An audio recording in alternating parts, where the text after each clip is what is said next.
Man dzalladzi yuqridullah, sing sapa wonge gelem ngutangi Gusti Allah bakal dibayar kanthi berlipat ganda.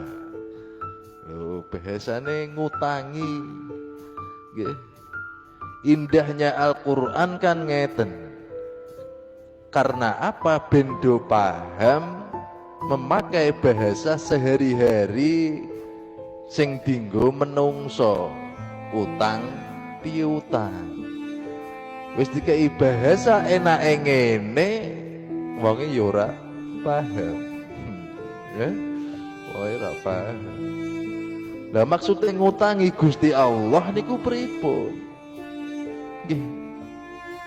Bi infaqi malihi fi sabilillah. Iku jenenge ngutangi Gusti Allah. Oh, kok terus Gusti tak utangi terus sampe buwehno sapa duwite. Kan ngono.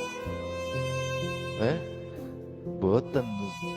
Sejatine sesuatu yang ada di dunia, ning donya, ning bumi, kabeh niku nggone Gusti Allah. Lah kok kondang men kowe pengen ngutangi sing duwe barang dengah. Ya ora paham berarti.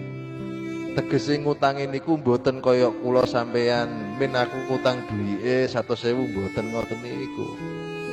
Tegese ngutangi Gusti Allah nggih niku nginfakno bondone teng dalane Gusti Allah.